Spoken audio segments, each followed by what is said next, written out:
일꾼이 필요합니다. 일꾼이 필요합니다. 라는 제목으로 하나님의 말씀을 나누도록 하겠습니다.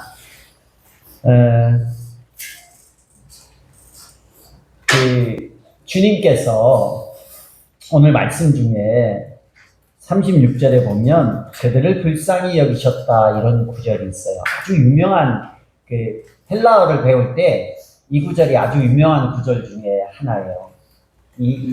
여러분이 한 번쯤은 들어보셨을 텐데 스플랑크 니조마이라는 말인데 이 말을 들어봤다라는 의미가 아니라 이 해석을 한 번쯤 들어보셨을 거예요. 불쌍히 여기셨다의 해석이 뭐냐면 창자가 끊어지는 듯한 고통, 이런 느낌이에요. 그래서 오늘 말씀은 그냥 말씀이 아니라 소리 조금만 이거 좋다 했더니만 갑자기 소리가 지 맘대로 네. 창자가 끊어질 듯한 고통을 가지고 사람들을 바라봤다 이런 의미예요. 여러분 창자가 끊어질 듯한 고통을 겪어보셨나요? 아직은 잘 모르는 것 같아요. 근데 그런 건 있어요. 안타깝고 참 안 됐다 어떡하냐 자녀들 문제 특히 그럴 때가 많잖아요. 제가 주중에 요즘에 입시 시즌이에요. 그래서 수시하는 아이들이 있어서 우리 아들이 아빠 이 아이들 기도 좀 해주세요. 그래서 제가 열심히 기도를 사모님이랑 했는데 그 중에 이제 한 친구가 오수를 하는 친구가 있어요. 운동을 잘하는데 항상 보면 마지막에 가서 뭔가 이렇게 파울이 나거나 컨디션이 안 좋아서 이렇게 떨어져서 오수까지 한 친구예요. 그래서 사모님이랑 너무 안타까워서 그런 게 안타까운 마음인 것 같아요. 안타까워서 얼굴도 모르는 친구를 놓고 기도를 했는데 여러분 동국대인데 만점을 받았어요. 만점을 받아서 만점이 합격이잖아요. 그래서 너무 좋았어요. 온 가족이 기뻤는데 어젠가 이제 동대 입시가 끝났는데 동국대가 22명을 뽑는데 22명이 다 만점이에요. 역대에 이런 일이 없어요. 22명이 다 만점을 받았는데 그래서 내신으로 잘랐는데 안 됐어요. 그러니까 그게 제가 생각만 해도 누군지 모르지만 눈물이 날 정도로 마음이 이렇게 안타깝고, 왜냐하면 저도 아들을 입시를 해봤고 우리 성찬이도 해봤고 입시생들의 그 얼마나 오순데 간절함이 이렇게 느껴지잖아요. 근데 소식을 들었는데 속이 좀 상한 거예요. 근데 생각하면 생각할수록 너무 속상하고 그 친구가 아직 이 소식을 들었는지 안 들었는지 모르겠어요. 자기는 핸드폰을 토요일인가 분위기가 이상하게 가니까 다 만점이니까 핸드폰을 꺼놓은 거예요. 어떻게 될지 아마 이 소식을 들으면 너무너무 온 가족이 힘들지 않을까. 저도 누군지 얼굴도 모르고 이름만 아는 친구인데 이렇게 속이 상한데 그 친구는 얼마나 속상할까. 여러분 힘들잖아요. 그죠? 이런 소식이 힘들고 속이 상한 거예요. 근데 이거 창자가 끊어질 정도는 아니잖아요. 그 부모는 아마 끊어질 정도로 슬프고 힘들 수도 있어요. 근데 이게 여러분 한 사람의 인생이 이렇게 어려움을 겪고 또 어떻게 해야지, 그 친구는 어떻게 해야지, 이런 걸 생각만 해도 우리 마음이 아프고 이러는 거예요. 근데 예수님이 이 창자가 끊어질 정도의 이 아픔은 어떤 아픔이었냐면, 그래도 대학이라는 것은 지금 힘들지만 견뎌내고 또 뭐 육수를 하든 어떻게 하든 또 다른 방법이 있잖아요. 근데 우리의 인생은요, 이 땅에서 인생의 어떤 결정에 의해서 영원한 인생이 좌우된다라고 한번 생각을 해보세요. 예수님이 볼 때 저 친구들이 하나님을 알고 예수를 믿으면 영원한, 그러니까 대학에 합격하는 것 그 이상의 영원한 축복이 주어지는데, 지금 예수님은 그걸 알잖아요. 그걸 보잖아요. 그런데 그 복음을 들을 기회나 그 복음을 듣고 받아들이지 않는 사람들을 봤을 때 예수님의 마음이 어떨까? 왜냐하면 그냥 단순히 직장을 잘 가고 안 가고 대학을 잘 가고 안 가고는 잠깐의 일입니다. 지나면 또 다른 기쁨이 있고 살아갈 수 있어요. 근데 영혼의 문제는요, 지금 예수를 모르면 영원한 지옥에서 고통받는데, 지금 복음을 받아들이면 영원한 축복 가운데 기쁨을 누리는데, 이걸 아는 사람이 그걸 보는 거예요. 그럴 때 너무 마음이, 그래서 창자가 끊어질 듯한 아픔이랍니다. 그리고 한 사람의 영혼이 주께로 돌아올 때 천국 잔치가 일어난다. 이 느낌이. 그 한 사람의 영혼이 지옥 갈 때, 저 사람이 지옥 가네. 환자가 끊어질 듯한 아픔인데 그가 천국을 왔다고 생각해요. 이렇게 다 포기하고 내 대학을 못 갈 것 같다고 생각하는데 갑자기 어떤 일이 있어서 합격이 딱 합격증을 딱 봐요. 그러면 얼마나 기뻐요. 저는 그래요. 저는 이게 아직 1년밖에 안 돼서 제 아들, 딸이 대학을 갈 때 있잖아요, 여러분. 합격, 이거 뜨는 시간 있잖아요. 그때 될 줄 알았던 대학이 다 떨어지고 이럴 때 마지막 남은 한 대학에 여기까지 떨어지면 소망이 없구나 할 때 그게 합격이 딱 됐을 때 그 기쁨. 근데 그 한 영혼이 돌아왔을 때 하나님이 창자가 끊어질 것 같은 그 고통의 반대급부로 그 기쁨이 있는 거예요. 그래서 막 천국 잔치가 일어나는 거예요. 주님의 마음이 그 마음이었어요. 주님은요, 이렇게 세상을 두루 다니시면서 이렇게 돌아보시는데 35절에 보니까 무슨 일을 하셨냐면 가르치고 복음 선포하고 질병과 온갖 아픔을 고쳐주셨어요. 이게 이제 어떻게 보면 교회의 귀한 사역 중에 세 가지 사역 중에 하나예요. 하나는 뭐냐면 말씀을 가르치는 사역이고, 또 하나는 복음을 전하는 사역이고, 또 하나는 치유하는 사역인데, 이게 뭐냐면 삶의 회복을 이야기하는 거예요. 육신에 질병이 있었던 사람들이 삶이 그냥 다 황폐화되었는데 예수님께서 치유해서 회복하니까 삶이 회복되잖아요. 그래서 단순히 질병만 고치는 게 아니라 그들의 마음과 질병과 삶의 문제를 고치는 일이 어떤 일이냐면 주님의 사역이었고 우리의 사역이었어요. 교회에서 뭘 합니까? 교회에서 말씀을 전해야 되고, 교회에서는 말씀을 가르쳐야 되고, 복음을 전해야 되고, 회복하는 사역이 있어요. 그래서 여러분 예배 중에도 내가 육신이 연약하거나 삶의 문제가 있으면 나와서 헌신기도에서 기도하셔야 돼요. 왜냐하면 회복해 하는 게 주님의 사역이에요. 이게 믿음으로 반응이 되는 거거든요. 말씀을 배우는 거는 내가 교회에서 말씀을 배우네, 끝. 복음 전하는 거, 복음 전해야 되겠네, 이것까지 하잖아요. 그러나 주님이 하시는 일은 우리 인생의 문제도 회복시켜 주시고 변화시켜 주는 분이에요. 그걸 믿고 내가 주님 앞에 나와서 하나님, 내가 회복하기를 원합니다. 고백하고 엎드릴 때, 기도할 때 하나님께서 회복시켜주고 변화시켜주는 거예요. 이 사역을 쭉 하셨는데 주님께서 이제 그 백성들을 바라보면서, 모인 사람들을 바라보면서 세 가지 주님의 질문과 해답이 오늘 본문에서 나와요. 불쌍히 여기는 저들을 바라보면서. 첫 번째는 뭐냐면 예수님의 시선인데 무엇을 보셨는가라는 거예요. 무엇을 보셨는가. 예수님이 무엇을 보셨습니까? 36절 같이 한번 읽어봅시다. 시작. 예수께서 무리를 보시고 그들을 불쌍히 여기셨다. 그들은 마치 목자 없는 양과 같이 고생에 지쳐서 기운에 빠져 있었기 때문이다. 아멘. 예수님께서 무엇을 보셨냐면 목자 없는 양떼들의 그 무리들을 보시면서 그 무리들을 보셨다라는 거예요. 그리고 불쌍히 여기셨잖아요. 여러분, 목자 없는 양이라고 할 때 우리가 오해하시면 안 돼요. 우리는 예수 믿는 사람들이 어떨 때 우리가 목자가 없어, 목자 없는 양 같아, 이렇게 이야기를 하는데 우리는 다 목자가 있어요. 누굽니까? 이경학 목자님이 아니고 이재성 목자님, 덕민 목자님, 양 목자님이 아니고, 이거는 그냥 우리가 그걸 위임받았을 뿐이에요. 목사님이 없다고 목자 없는 양입니까? 아니에요. 우리의 목자는 누구예요? 우리의 목자는 예수 그리스도라는 거예요. 여러분은 다 목자를 가지고 있어요. 그런데 여기서 말하는 목자 없는 양은 뭐냐? 예수님이 없는, 예수님을 모르는 영혼을 주님은 보셨다. 무엇을 보시는가? 예수님을 모르는 영혼들을 주님은 보세요. 그리고 그들을 보면서 불쌍히 여기신다. 안타까워하신다. 여러분은 뭘 보고 사시나요? 무엇을 보고 사십니까? 시선이라는 찬양이 있는데요. 오늘 결단 찬양 때 할 텐데, 무엇을 바라보는 것, 내가 어디를 보느냐가 내 시선이잖아요.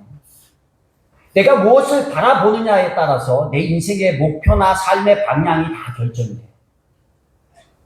돈을 바라보는지, 출세를 바라보는지, 아니면 뭐 명예를 바라보는지. 근데 우리 주님은요, 모든 걸 누릴 수 있는 분이었는데, 주님 뭘 봤냐면, 목자 없는 양떼들을 바라봤다. 우리가 주님을 닮아가자 얘기를 하잖아요.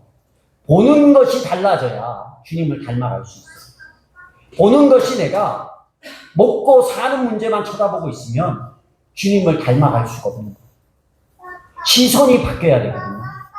그래서 여러분, 한 주 동안 살아가실 때 내가 어떤 것을 제일 바라보고 있는지, 제일 많이 생각하고 있는지 한번 생각해 보시기 바랍니다. 먹고 사는 문제만 계속 일주일 내내 생각하고 있는지. 주님이 보시고자 했던 것은 예수님을 모르는 영혼이었어요. 그래서 그 영혼을 좀 바라볼 수 있는 시각이 우리가 열릴 수 있기를 주의 이름으로 축복합니다. 그래야 기쁨이 있는 거예요. 제가 주중에 수요 예배 때 잠깐 말씀을 드렸는데 너무 기쁜 게 하나 있더라고요. 그게 뭐냐면 필리핀 선교를 갔는데, 여러분 선교를 다녀오신 분은 아시겠지만 거기 보면 예수 안 믿는 사람들이 많습니다. 근데 그들의 삶이 힘들어요. 제가 그렇게 생각했어요. 저들이 어차피 저렇게 힘들게 사는데 이 땅에서 막 그냥, 여러분 옆에 하천이 흘러가는데, 너무 지저분한 하천이 흘러가는데 그 하천 위에다가 나무를 꽂아서 벽돌을, 우리나라 브로크라고 그러죠. 블럭으로 된 시멘트 그거 쌓아가지고 거기서 그냥 거적대기 하나 깔고 자는 거예요. 비가 오면 물이 다 넘쳐요. 너무 불쌍하잖아요. 근데 제가 그 마음이 들더라고요. 저 사람 인생이 사는 게 저렇게 불쌍한데 저 사람들이 죽어서도 계속 불쌍하게 살면 어떡하지? 어차피 이 땅에서는 필리핀이라는 땅에 태어났고 좋은 부모, 좋은 부잣집에 못 태어났지만 저 사람들이 예수를 알면 그래도 내세의 영원한 삶에서는 저런 인생이 안 될 텐데, 이런 마음이 생기는 거예요. 그래서 한 사람이라도, 제가 사실 그 수요 예배 때 사람들이 왔잖아요. 여기 가신 분만 알고 안 가신 분 잘 모르는데, 수요 예배 때 제가 진짜 오래간만에 목이 처음부터 끝까지 거의 목이 터져라 외쳤어요. 그 마음이 생기는 거예요. 그 사람들이 여기서는 그렇게 사는데 천국에서는 좀 예수를 알고 제대로 살았으면 좋겠다. 근데 여러분, 그 가운데 아이야라는 엄마가 있어요. 교회를 안 나왔던 사람이에요. 아이야라는 돌도 안 된 아이인데 이제 10월 달에 돌인데, 이 아이를 보모로, 거기 있는 성도 한 분이 보모로 이렇게 키웁니다. 근데 우리 선교팀에서 그 아이가 너무 예뻐가지고 우리 장로님이 거의 대부야, 대부. 장로님한테 그렇게 잘 가고 선교팀이 너무 예뻐해 줬어요. 근데 그 엄마가 수요일 날 교회를 온 거예요. 와가지고 말씀을 드렸어요. 그리고 제가 일부러 찾아가서 아이야가 너무 이쁘다 그러면서 당신이 매주일마다 예배를 왔으면 좋겠다. 근데 그분이 주일날 예배를 왔다는 소식을 들었어요. 이제 그렇게 알고 있는데 얼마 전에니까 저한테 페이스북에 친구 신청을 한 거예요, 이분이. 그래서 친구를 수락을 하니까 이제 그분의 페이스북이 딱 보이잖아요. 페이스북에 갔는데 8월 14일 날짜, 8월 14일에 이제 아마 그때 수요예배 오고 그랬던 것 같아요. 수요일인지 주일인지는 잘 기억이 안 나는데 어쨌든 8월 14일 그때 우리 선교팀이 갔을 때잖아요. 그 이전의 페이스북의 내용과 그 이후의 내용이 180도 바뀌어요. 그 이전에는 남편 사진, 딸 사진, 자기 그 삶에 대한 사진이 쭉 그냥 그거였어요. 그런데 그날 이후에 주기도문, 영어로 된 주기도문 사진이 올라가는 거예요. 그리고 예수님의 그 고난 십자가의 모양과 그 성구가 올라가기 시작하는 거예요. 그러더니만 조금 지나니까 셀 모임한 사진이 올라가는 거예요. 근데 거기에 문구가 어떻게 나왔냐면 육신과 영의 양식이 다 채워졌다. 이런 따갈로로 썼더라고요. 제가 읽는 건 아니고 번역을 누르면 다 번역이 돼요. 그러면서 자기가 그 안에서 그 셀 그룹 안에서 밥도 먹고 우리 목장처럼, 그리고 성경 공부도 해서 육신과 영의 양식이 다 채워졌다. 그리고는 그 다음에 교회에서 이렇게 공원에 가서 예배드린 사진, 모임하는 사진, 이런 게 계속 그냥 페이스북 내용 자체가 그 후로는 그냥 신앙적인 내용만 쫙 올라오는 거예요. 셀모임도 잘하고, 매주 예배드리고. 그리고 달란트 잔치를 처음 했는데, 달란트 잔치에 아야를 데리고 와서 달란트 잔치에 참여를 했어요. 얼마나 기쁜지 몰라요. 예수님은요, 버는 게 영원히, 제가 목사라서 그런 게 아니라, 여러분, 그냥 돈을 쫓아가고 돈을 버는 기쁨도 있겠지만, 영혼을 바라보고 영원히 변화되고 영원히 돌아오는 기쁨이 얼마나 큰지 몰라요. 그리고 그 영혼이 예수를 모르고 이 땅에서 그렇게 힘들게 사는데 돌아가셔서 천국도 못 가고 그냥 산다 그러면 여러분 우리 마음이 얼마나 속상하겠어요. 여러분 우리가 진짜 사랑하고 좋아하는 사람이 있으면 우리가 그들을 보면서 창자가 끊어질 것 같은 아픔이 있어야 됩니다. 그래야 그 다음 액션이 예수님이 두 번째 질문을 하셨는데 두 번째 이제 질문과 해답을 던져주는데 그게 뭐냐면 37절입니다. 37절 같이 한번 읽어보겠습니다. 시작. 그래서 제자들에게 말씀하셨다. 추수할 것은 많은데 일꾼이 적다. 추수할 것이 많은데 일꾼이 적다라는 얘기는 무슨 얘기냐면 불쌍히 여김을 받는 사람이 많다라는 거예요. 예수를 알아야 되는 사람이 많다라는 거예요. 복음을 들어야 될 사람이 너무너무 많이 있다라는 거예요. 그런데 문제가 뭐냐면 일꾼이 없다라는 거예요. 일꾼은 뭡니까? 일꾼은 복음을 전할 예수님의 제자들을 말합니다.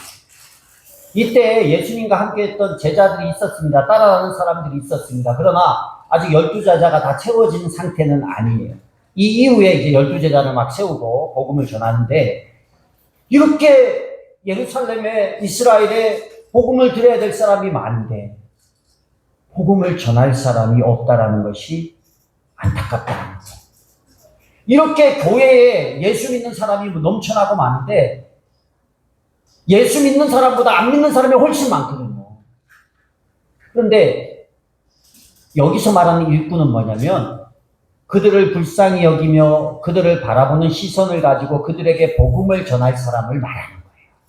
그냥 교회에서 일꾼이 아니라 예수님의 일꾼은 뭐냐면 추수할 밭에 그 추수할 일꾼, 추수할 밭은 영혼들이잖아요. 그 추수할 일꾼들이 적다라는 거예요. 저는 여기에 너무 공감해요. 우리가 교회를 다니는데 교회를 그냥 종교 생활로 다닐 때가 많아요. 그냥 교회 와서 내가 예수 믿으니까 예배 드리고 밥 먹고 또 헌금하고 교회에서 봉사하고 열심히 하고 너무 훌륭합니다. 좋아요. 그런데 추수할 영혼들이 우리 주변에 너무 많이 있잖아요. 여러분 직장에 가시거나 여러분 뭐 주변에 가시면 믿는 사람보다 안 믿는 사람이 훨씬 많아졌어요. 예전부터 그랬지만 지금은 더 많아졌어요. 근데 신앙생활 하는 사람들이 그냥 교회에서 내가 신앙생활만 하지 전도와 나는 영혼구원과 나는 아무 상관이 없다라고 생각을 하는 거예요. 근데 예수님이 얘기하는 거예요. 추수할 사람들이 너무 많은데 추수할 일꾼이 없어. 교회에 사람들도 많이 있고 밖에 안 믿는 사람 더 많은데 나가서 그 사람들에게 복음에 대해서 얘기할 사람이 없어. 일꾼이 없다. 사람 세울 일꾼이 없다.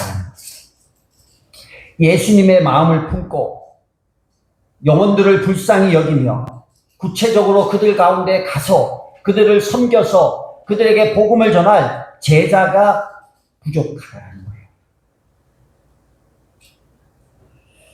여러분 우리는 가정교회도 하고 있습니다. 목자 목녀 있고 예수님의 사역을 위임받은 목자 목녀들이 있습니다. 우리 목장에서 가장 해야 될 일이 뭘까요? 그것은 우리 목장에 우리끼리 모여서 밥 먹고 우리끼리 즐거운 게 아니라 여러분 제발 그 목장 안에 한 명이라도 목장이 바라볼 영혼 한 명을 잘 세웠으면 좋겠어요.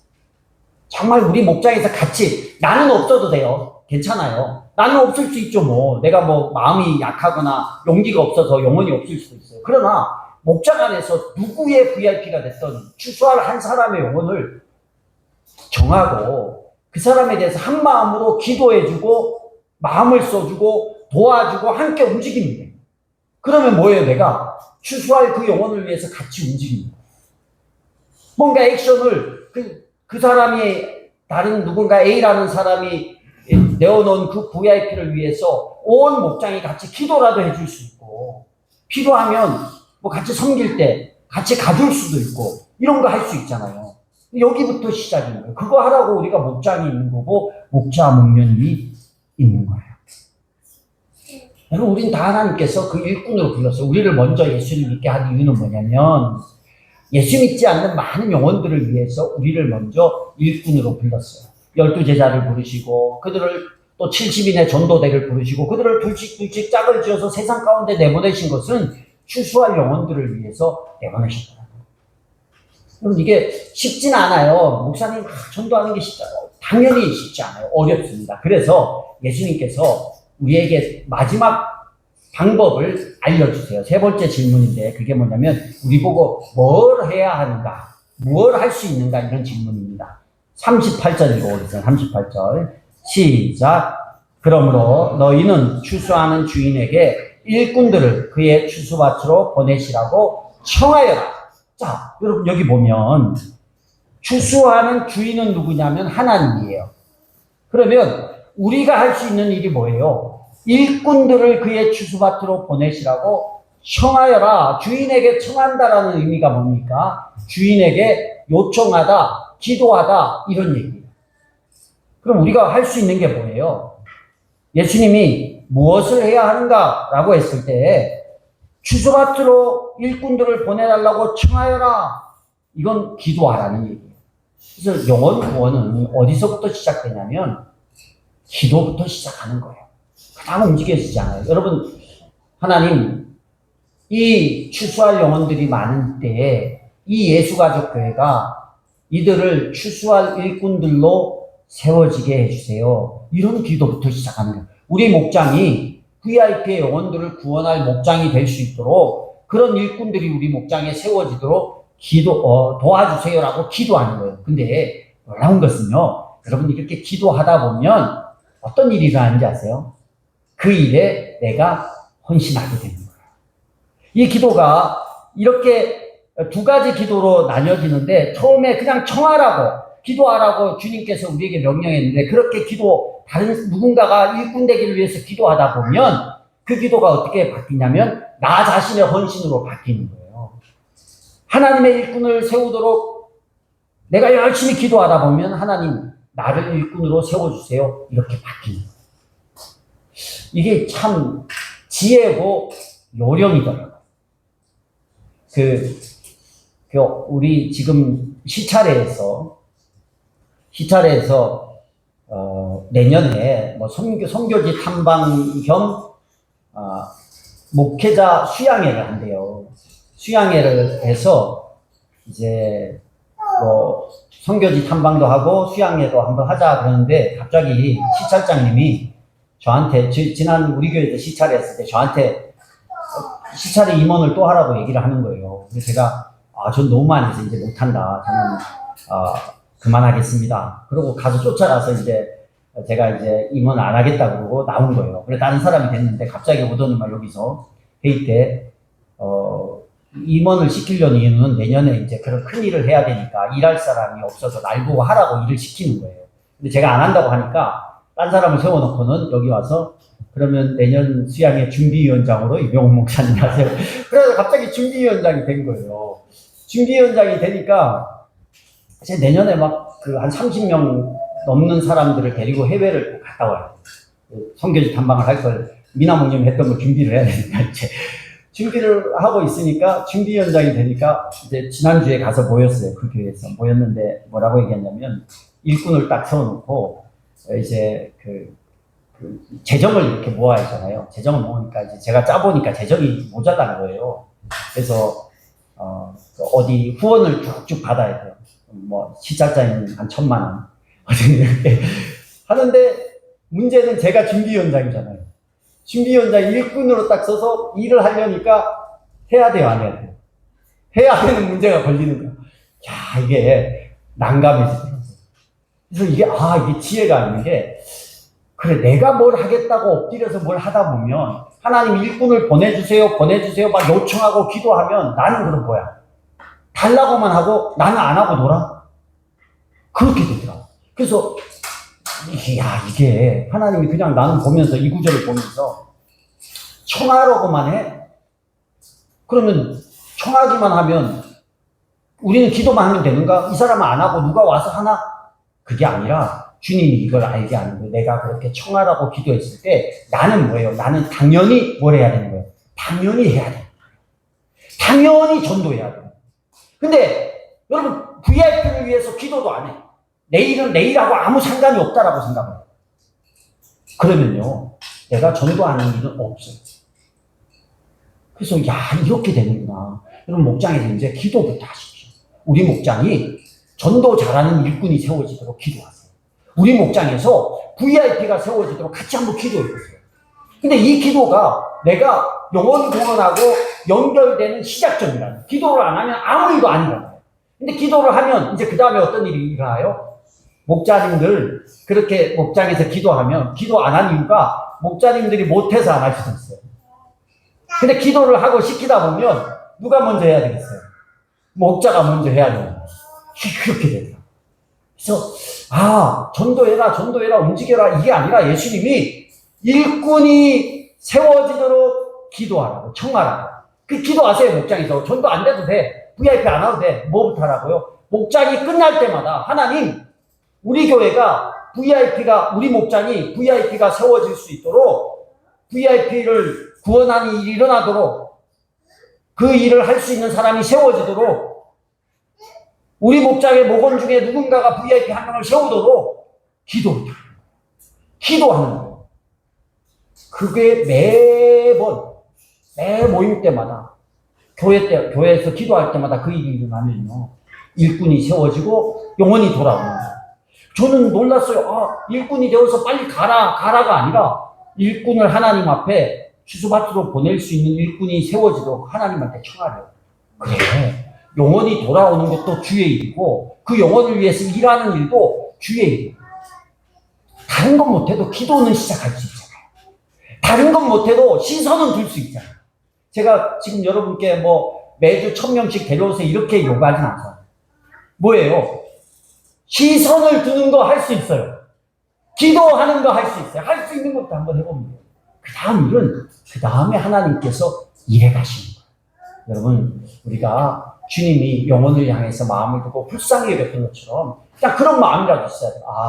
내 가족이 천국 가야 되는데 이런 마음, 이 시선을 두시길 바랍니다. 그리고 그 영혼의 누군가를 통해서 주께 돌아올 수 있도록 이웃을 통해서든 지나가는 사람을 통해서든 주님께 돌아올 수 있도록 기도하는 일부터 시작해서 영혼 구원하는 많은 일꾼들이 우리 교회에 세워지고 많은 영혼들이 주님 앞에 돌아오는 역사가 일어나기를 주의 이름으로 축복합니다. 하나님을 기쁘시게 이웃을 행복하게 영혼 구원하여 제자 삼는 교회 예수 가족 교회